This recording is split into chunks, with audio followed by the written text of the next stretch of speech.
오늘부터 7주간 새로운 설교 시리즈를 시작합니다. 제목은 우리 다 같이요. 교회여 들으라. 우리 옆에 사람에게 그렇게 한번 얘기합시다. 교회여 들으라. 들으라. 교회여 들으라. 여러분 시카고에는 시카고 교회 협의회라는 데가 있습니다. 그러니까 초교파적으로 시카고의 한인교회라면 공식적으로 이단이 아니라면 그곳에 보통 등록이 다 되게 돼 있죠. 그 시카고 교회 협의회라는 곳에 공식적으로 등록되어 있는 초교파적으로 한인교회들이 보통 몇 개 될 것 같습니까? 우리 교회를 포함해서 약 230개입니다. 그 시카고 지역에 230개가 있는데요. 거의 모든 한인교회가 이 한인들이 밀집되어 있는 곳에 거의 함께 있기 때문에 이 좁은 공간에 사실 230개의 교회가 눈에 띄는 곳에 혹은 띄지 않는 곳에 이렇게 함께 공존하고 있는 거예요. 숫자로만 보면요, 마치 교회 홍수 같습니다. 그렇죠? 문제가 있어요. 그런데 숫자로만 보면 교회 홍수 같은데 교회 영적, 사회적 선한 영향력으로 봐서는 전혀 홍수의 기미가 보이지 않는다는데 그 문제가 있습니다. 분명 사랑의 홍수, 은혜의 홍수, 그리고 겸손과 절제의 홍수, 기쁨의 홍수가 넘쳐나야 될 텐데 그것들이 우리 눈에 보이게 혹은 우리가 피부에 와닿을 정도로 그것이 넘쳐나지 않는다는 데 문제가 있죠. 아마도 그것은 우리 교회를 포함해서 많은 교회들이 주님의 몸된 교회로서의 역할을 온전히 감당하지 못하고 있다는 반증이기도 할 것입니다. 그래서 이 앞으로 7주간요 성경 요한계시록 2장 3장에 나오는 그 소아시아 7교회들에게 주신 하나님의 말씀, 그 말씀을 붙들고 오늘 하나님 앞에서 우리 교회의 모습은 어떠한지, 그리고 우리의 신앙생활의 모습은 어떠한지를 진지하게 돌아볼 수 있는 기회를 삼고자 합니다. 어떤 면에서는 칭찬도 들을 거고요. 어떤 면에서는 질책과 엄중한 경고도 받게 될 것입니다. 우리가 이 말씀들을 겸비한 마음으로 대해서 듣고 정직하게 반응하고 또 우리의 마음과 생각 그리고 행실을 고쳐나가기 시작하면 분명 우리는 주님의 마음을 시원케 하는 성도들이 되고 또 주님의 자랑스러운 교회로 더욱 새로워질 것임을 믿습니다. 할렐루야. 여러분, 교회는 건물이 아닙니다. 우리 오늘 예배드리고 있는 이 장소는 우리가 교회라고 일반적으로 부르지만 엄밀히 말해서 교회가 아니고요, 예배당입니다. 만약에 1시에 우리가 예배하러 다 모였는데 이곳에 우리가 아무도 오지 않았어요. 그렇다면 이것은 그냥 교회 건물이고 예배당일 뿐 여기는 교회가 모인 적이 없는 거예요. 교회는 이 예배당 건물이 아니라 바로 그리스도인들의 공동체, 즉 성도들의 모임이 교회입니다. 성경적인 표현으로 더 정확히 엄밀히 말하면 예수 그리스도를 주로 고백하는 성도들의 모임, 그것이 교회입니다. 우리가 예수 그리스도를 주로 고백하는 우리들이 이곳에 한자리 모였기 때문에 교회가 된 거예요. 우리 없이는 뭐라고요? 그냥 예배당이라고요. 그냥 교회 건물이라고요. 오늘 우리에게 7교회에게 주신 그 하나님의 말씀은 곧 교회를 구성하는 그 성도들 한 사람 한 사람에게 주셨던 말씀이었습니다. 오늘 우리에게도 이 말씀을 통해서 성령님을 의지하면서 다 같이 주님의 말씀을 듣게 되는 은혜가 있기를 바랍니다. 오늘 말씀을 나눌 첫 번째 교회는요, 우리 요한계시록 2장 1절부터 7절까지 나온 에베소 교회입니다. 에베소 교회. 에베소 교회는요, 사도 바울이 2차 전도 여행 때 전도하고 3차 전도 여행 때 들러서 3년 동안 그곳에 머물면서 세운 교회입니다. 우리가 유명한 것으로는 예수님의 모친 마리아가 그곳에서 에베소 교회에서 임종을 했고요. 그리고 에베소 교회에도 우리 교회에 목사님, 전도사님들이 있는 것처럼 이 교역자들이 그곳에 거쳐간 유명한 사람들이 있는데 에베소 교회에서 목회를 하고 또 가르치고 했었던 교역자들 중에 누가 있냐면 디모데가 있었고 아굴라와 브리스길라도 있었고요. 아볼로도 있었고 두기고가 있었습니다. 우리 먼저 에베소서 2장 1절에 나온 이 에베소서를 에베소 교회를 향한 첫 구절이 무엇인지를 좀 우리가 한 목소리 좀 한번 읽기 원하는데 우리 한 목소리로 2장 1절 말씀을 함께 읽어봅시다. 시작. 에베소 교회의 사자들에게 편지하라. 오른손에 있는 7뼈를 붙잡고 7 금촛대 사이를 거니시는 이가 이르시되. 아멘.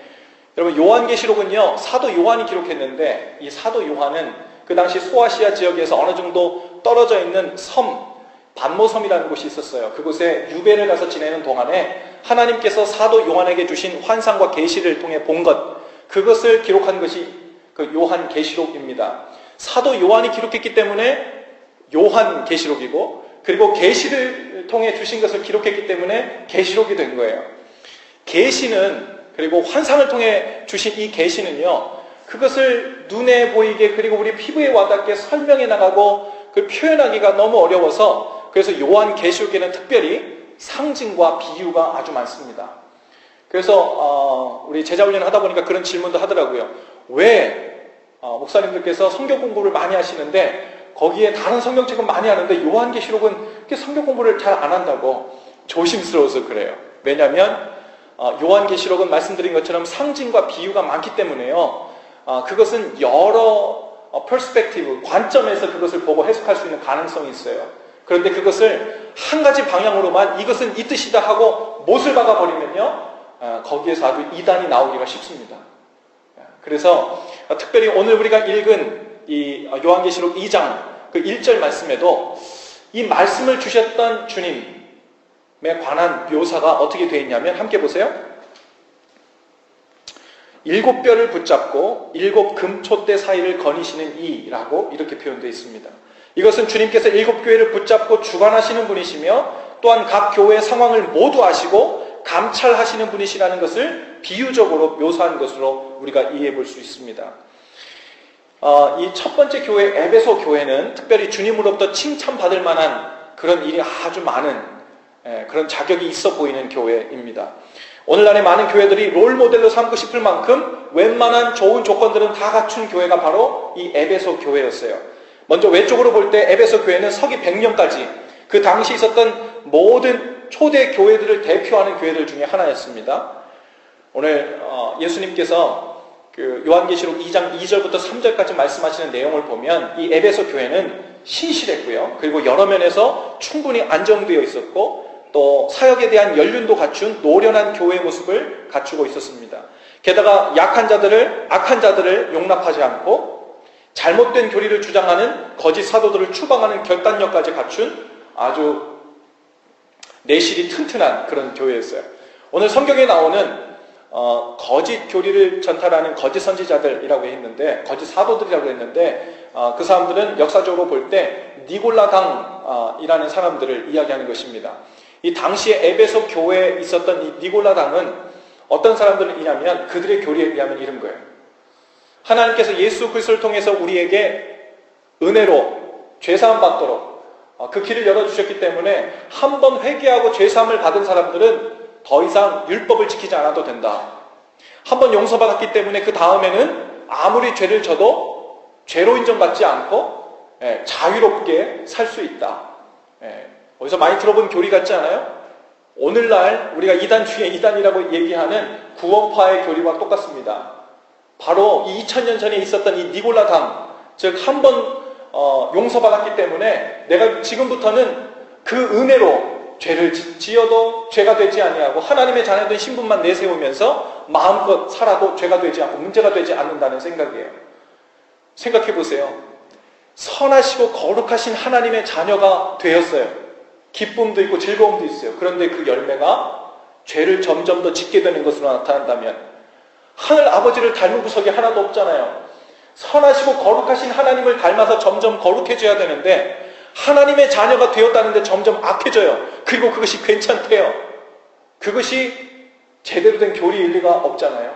하나님이 우리에게 원하시는 것은 하나님과 같이 그분의 형상, 잃어버렸던 하나님의 거룩함의 형상을 회복하는 것인데 거룩함이 점점 없어지고 우리 가운데 죄가 들어온데도 문제가 없이 그것을 자유라고, 그것이 구원이라고 선포하며 나간다면 문제가 아주 많지요.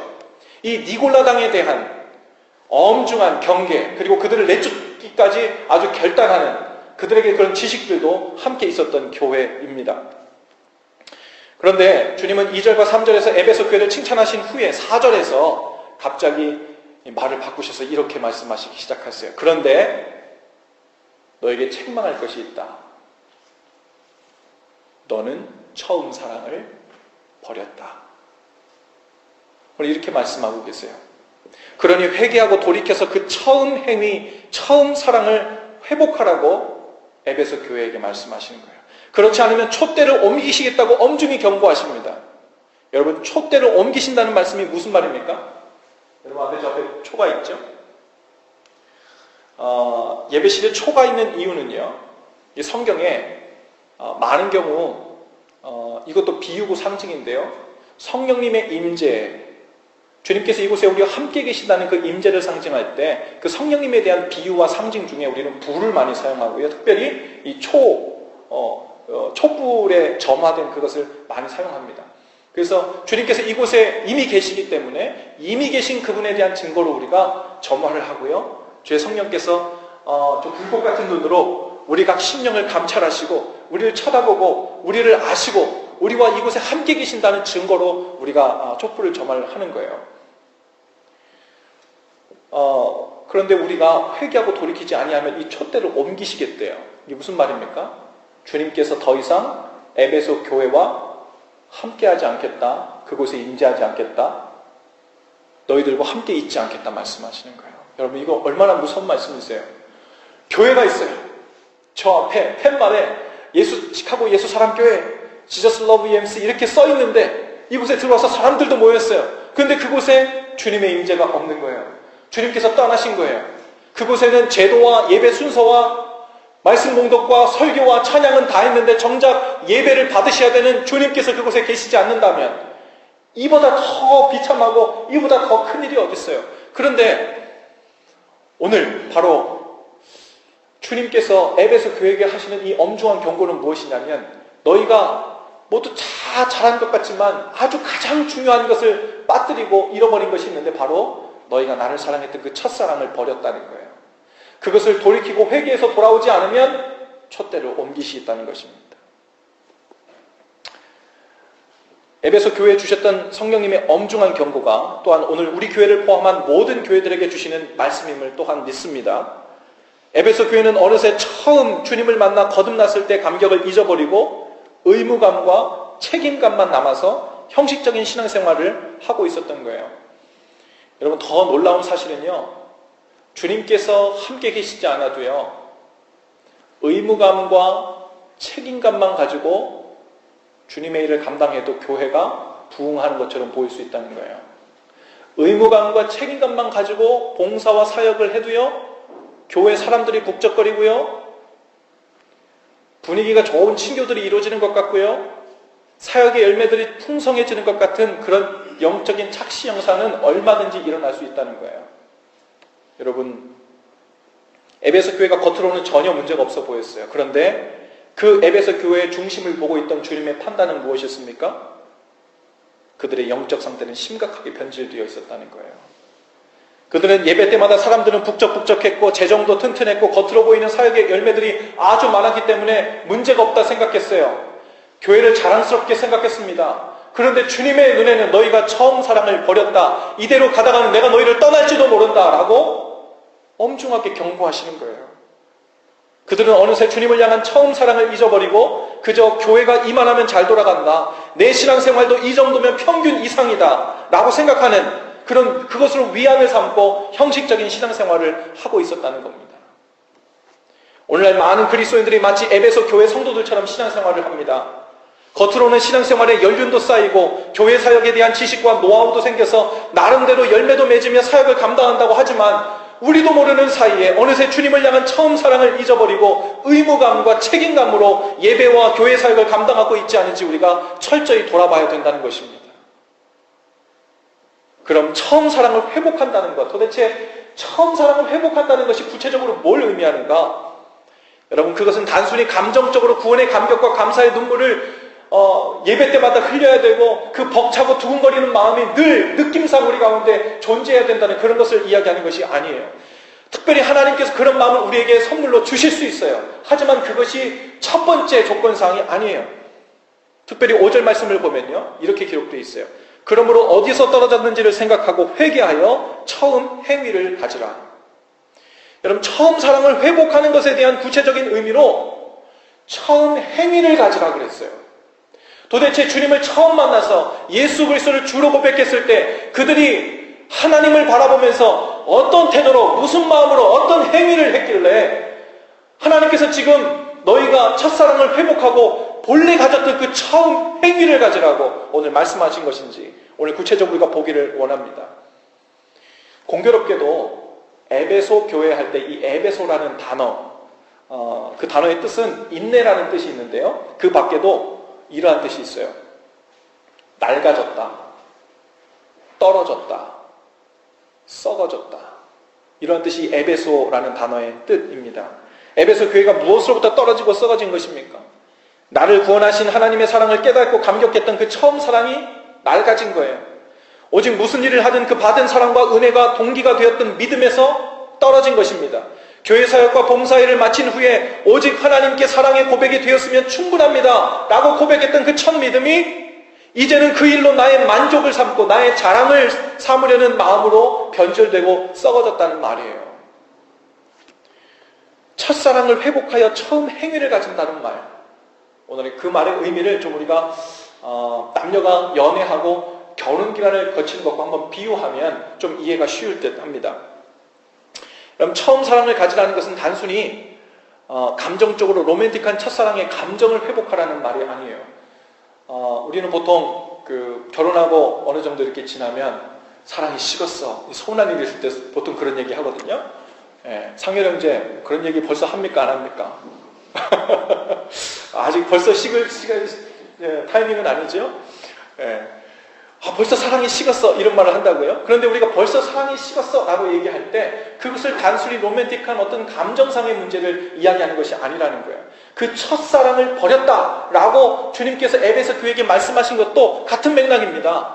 그냥 그 두근거리는 마음, 주님만 생각하면 눈물 콧물을 쏟게 되는 그런 감정을 날마다 소유하고 있지 못하다는 단순히 그것에 대한 책망이 아니라는 거예요. 여러분, 연애하다가 결혼을 하고 난 후에 얼마간의 시간이 지나면 그 연애의 떨림이 없어집니다. 미안하지만 그 연애의 떨림이 없어져요. 저만 그런 게 아니 이상하게 쳐다보지 마세요. 모든 결혼하신 분들은 그런 거예요. 대성 형제님 좀 동조해 주세요. 맞습니까? 아니에요? 아직도 떨리시는 가운데 여러분, 어느 정도 시간이 지나고 나면 그러면 저분 말고 제가 좀 과학적인 분들을 위해서 호르몬을 연구하시는 분들에 의하면 그분들이 그런 사랑의 감정, 떨림은요, 호르몬상 그것이 어느 정도 일정 기간이 지나고 나면 없어진다고 그래요. 정말이에요. 그렇다고 합니다. 그래서 그 연애의 떨림이 손만 잡으면 막 가슴이 콩닥콩닥하고 두근거렸던 그 마음이 없어졌다고 해서 처음 사랑이 변한 증거는 아니라는 거예요. 결혼하고 5년, 10년이 지났는데도 여전히 서로를 바랄 때마다 떨리고 가슴이 콩닥콩닥하면 심장병으로 죽습니다. 일상생활이 가능하겠어요? 맨날 볼 때마다 가슴이 콩닥콩닥하고 5년 가고 10년이 지나고 여러분의 부모님들이 아직도 볼 때마다 가슴이 콩닥콩닥하고 조심스러워가지고 눈을 똑바로 못 마주치고 그런다고 생각해 보세요. 문제가 아주 많지요. 두 분이 연애하느라고 애들 돌볼 시간이 없을 거예요, 아마. 여러분, 그것은 첫사랑이 식은 것이 아니라 사랑의 형태와 사랑의 표현, 그 형식이 변하는 거예요. 하지만 경우에 따라서는 그 처음 사랑이 변한 것을 사랑의 스타일과 형태가 변한 것뿐이라고 다 생각해버리면 안 되는 경우가 있어요. 예를 들어서 피곤한 아내를 위해서 설거지를 도와준다고 칩시다. 오해하지 마세요. 설거지는 아내 전담이라는 말이 아니에요. 남편도 해야 되고 아내도 해야 되지만 특별히 이해를 좀 돕기 위해서 만약에 아내를 위해 설거지를 도와준다고 예를 들어 보십시다. 신혼일 때는 설거지를 하는 동기가 분명합니다. 원해서 그 설거지를 워낙 하는 걸 좋아하기 때문에 설거지를 하는 게 아니고 남녀평등 사상을 역사적 사명을 띠고 실천하기 위해서 그러는 것도 아니고 마음에 쏙 들도록 깨끗하게 설거지된 것을 보지 못하면 못 베기는 성미라서 그러는 것도 아니고요. 이유는 오직 하나, 아내를 사랑하는 마음에서 무엇이든 힘을 덜어주고 싶은 마음에서 그것을 하게 되죠. 아내를 사랑하는 마음을 어떻게든 표현하고 싶은 거예요. 설거지의 동기도 아내고 설거지 한 후에 목적도 아내의 기쁨이고 아내의 편안함입니다. 그런데 시간이 지났다고 칩시다. 여전히 설거지는 하고 있어요. 율법은 안 변했어요. 그런데 그 설거지를 하는 이유가 아내를 사랑하기 위함이 아니라, 야, 가만 보니까 우리 아내가 설거지를 좀 더럽게 해. 거기에 뭐 밥풀이 그냥 묻어있고만 이렇다고 칩시다. 아우, 저렇게 설거지한 거 내가 다시 설거지 안 하면 내가 이거 비유 안 맞아가지고 밥을 못 담아 먹겠어. 그런 생각 때문에 모르게 가서 설거지를 한다고 쳐요. 아내를 위한 마음이 아니라 오히려 그것 때문에 나의 유익과 혹은 내 이익을 위해서 똑같이 설거지는 하는데 그 동기가 다르고 이유가 다르고 목적이 달라졌다고 하면 그것은 처음 사랑이 변한 거예요. 설거지를 안 해줘서 변한 것이 아니라 똑같이 설거지를 하고 있지만 그 설거지를 하는 이유가 아내를 향한 사랑이 동기가 되지 못하고 이유가 되지 못하고 결과가 되지 못하고 목적이 되지 못하면 그 첫사랑이 변한 것입니다. 그런 의미에서 교회를 섬기는 동기와 목적도 우리가 살펴보고 되돌아봐야 합니다. 여러분이 교회 사역을 하고 봉사를 하는 이유와 동기는 무엇입니까? 그냥 그 일에 관심이 있고 재미있어서 내가 하는 그 일이라면 겉으로는 섬기는데 아무 문제 없어 보여요. 하지만 영적으로는 그것이 바로 주님을 향한 첫사랑을 버린 것입니다. 교회에서도 내 존재감을 드러내는 자리 하나 정도는 있어야지 하는 생각 때문에 우리가 무슨 사역을 감당하고 있다면 그것 또한 처음 사랑을 버린 것입니다. 팀장이니까 어른이니까 전도사니까 목사니까 그것 때문에 성도들을 교제하고 섬겨주고 사랑하고 미소를 지어주고 있다면 그것 또한 주님과의 첫사랑을 버린 것입니다. 또 나름대로 명분을 먼저 내세우고 있을 수도 있어요. 교회를 부흥시켜야 되니까. 샘터, 청년부, 대학부 그저 내가 하고 있는 일들이 부흥되고 발전되기를 원하는 마음에서 섬기고 있다면 그것 또한 처음 사랑을 버린 것입니다. 여러분, 처음 사랑을 버린 상태에서도요, 얼마든지 열심을 낼 수 있어요. 왜요? 열심히 낼수록 내 의가 드러나거든요. 내 자랑이 되거든요. 내 만족이 되고 내 존재감이 형성되거든요. 처음 사랑을 버린 상태에서 얼마든지 열심을 낼 수 있어요. 얼마든지 사역의 보람도 느끼고 열매도 볼 수 있습니다. 주님의 교회를 섬기고 봉사의 일을 하고 서로를 받아주고 용서하고 용납해주는 동기와 목적이 오직 하나님이 아니라면 그것은 처음 사랑이 변한 것입니다. 그 첫 마음이 낡아진 것이고 썩어진 것이고 떨어진 것입니다. 무엇보다도 예배를 준비하는 자세와 또 예배에 임하는 우리 자신의 태도를 보면 주님을 향한 우리의 첫 마음이 얼마나 잘 간직되고 있는지 그것을 어느 정도 가늠해 볼 수 있습니다. 제가 공교롭게도 요 정도 설교를 쓰는 찰나쯤 되었을 때 우연은 아니라 믿습니다. 이와 관련된 잘못된 예배 그것을 나타내는 아주 짧은 재미있는 비디오 클립을 하나 발견했어요. 제가 오늘 여러분에게 보여주려고 가져왔는데 우리 좀 이것을 잠시 먼저 좀 함께 보시죠.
재밌지요? 재밌지만 재밌지 않습니다. 어쩌면 우리가 여기에 지금 나온 여러 모습들 중에 어느 한 모습을 혹은 여러 개를 주님 앞에서 그러한 모습으로 예배하고 있다면 오늘 주님께서 야, 오늘 예배 좀 빨리 끝내서 쟤네 좀 빨리 교회 밖으로 예배당 밖으로 좀 내보내. 못 봐주겠어. 내가 주인공이 아니잖아. 첫 시간에 내 이름만 불러놓고 다 니들 원하는 거 하고 있는 거 아니냐? 이렇게 말씀하신다면 여러분, 사람과의 관계이든 하나님과의 관계이든 이 처음 사랑이 변하면 나타나는 첫 번째 증거는 무엇이냐면 자기 위주가 되는 거예요. 주님 위에서 주님을 위해 살다가 그래서 그 사랑을 고백하다 그 사랑이 식어지고 첫사랑을 버리게 되면 나타나는 첫 번째 증거는 주님 저는 어떻게 해요? 제가 이래요. 이게 필요해요. 이 문제를 해결해 주세요. 상대방 중심일 때는 사랑하고 있어요. 내 중심이 되면 이 사랑이 식기 시작하는 거예요. 여러분, 하나님을 위한 삶에서 나 자신의 유익을 위한 기도, 나 자신을 위한 봉사와 섬김으로 점점 더 변해가는 것, 그것이 사랑이 변해가는 거예요. 상대방을 위한 눈길과 손길이 나 자신으로 되돌아오는 것, 그것이 바로 사랑이 변하는 것입니다. 사랑이 뭐예요? 상대방의 행복을 내 행복으로 느끼면 그것을 우리가 사랑이라고 말합니다. 여러분, 누군가를 내가 사랑하는지 안 사랑하는지 살펴보면 저 사람이 행복해하는 것을 보고 있는 내가 행복하다면, 그것은 난 더 이상 바랄 것이 없다면 그것이 사랑입니다. 우리 자녀들이 행복하고 맛있는 거 먹고 좋아하는 거 즐거워하면서 까르르 웃는 거 보면서 그냥 저 표정 보고 저 소리 듣는 것만으로 그것이 내 행복으로 삼을 수 있다면 그것이 사랑입니다. 여러분, 주님을 사랑하세요? 우리가 주님을 처음 만났을 때 주님께서 주신 그 은혜, 그 사랑, 우리를 구원해 주신 그 감격 가운데 있었던 것은 무엇입니까? 주님 저를 사랑해 주셔서 저를 구원해 주셔서 너무 감사합니다. 그것으로 끝났어요? 아니에요. 그 후에 바로 우리에게 나타났던 반응은 무엇이었냐면, 주님, 이제부터 제 인생의 전부는 바로 주님이십니다. 제 일평생 저의 만족은 주님이십니다.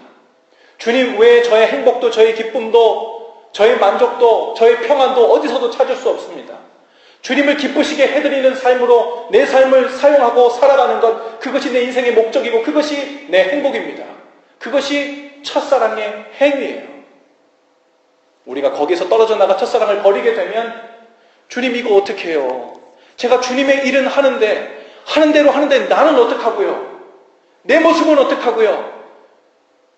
시선이 점점 나에게로 와서 시선이 점점 하나님 중심이 아니라 나 중심으로 옮겨올 때 그것은 우리의 사랑이, 하나님을 향한 우리의 사랑이 버려지고 변질되고 있는 증거인 거예요. 주님을 향한 처음 사랑을 회복해야 될 줄로 믿습니다. 그것은 오직 내가 예배를 드리는 이유도 하나님을 위함인 거예요. 어떤 사람들은 그런데요. 예배하러 왔는데 찬양팀 중에 누구가 내가 마음에 안 들어. 우리 교회 말고. 마음에 안 들어서 일부러 찬양 시간 끝나고 와서 예배에 참석한대.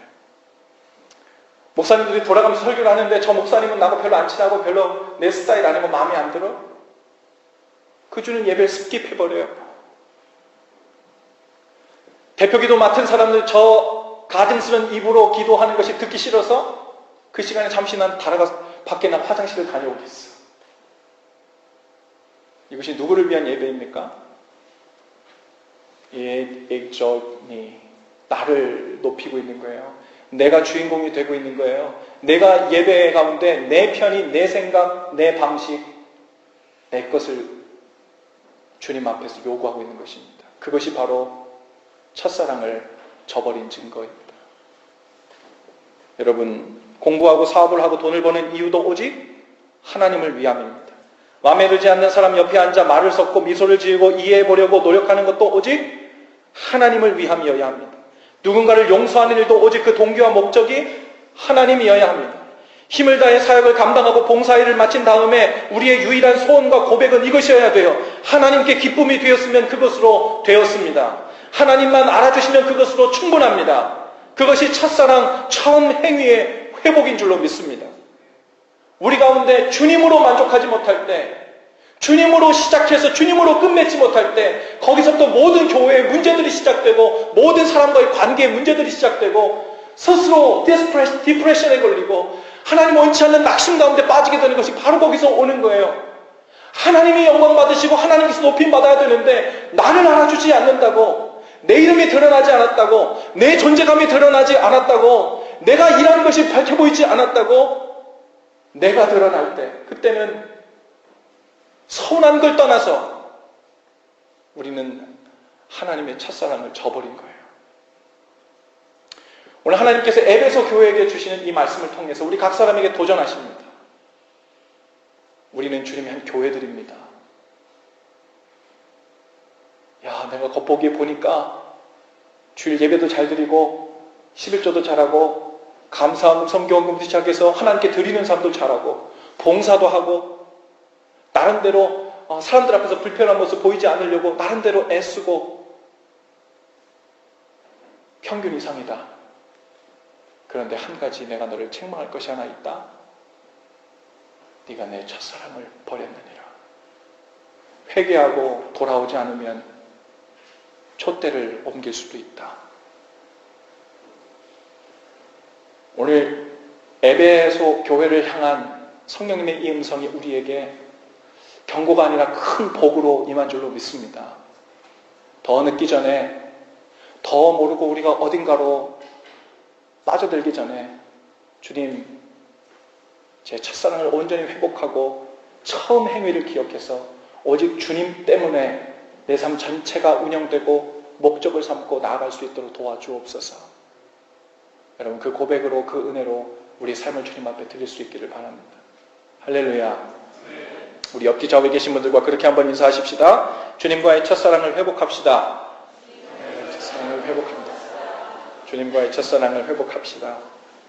같이 기도하겠습니다. 귀하신 주님, 우리 가운데 주님께서 허락하신 그 은혜가 얼마나 큰지 모릅니다. 우리가 주님 앞에서 예배한다고 하지만, 봉사한다고 하지만, 사람들을 사랑한다고 하지만, 나름대로의 사역을 감당한다고 하지만, 우리도 모르는 사이 첫사랑을 저버린 채로 내가 중심이 되고 내가 주인공이 되어 하나님 그 많은 일들을 감당하고 있었다면, 하나님 에베소 교회에게 들려주셨던 이 음성이 오늘 우리에게 복으로 들려져 우리가 돌이키고 회개하고 행위를 고쳐 주님께로 다시 나가게 도와 주시옵소서. 주님의 마음을 시원케 해드리고 주님의 마음을 흡족해 하는 성도로, 교회로 우뚝 설 수 있도록 우리 각 사람을 축복하시고 인도해 주옵소서. 예수님의 이름으로 기도합니다. 아멘.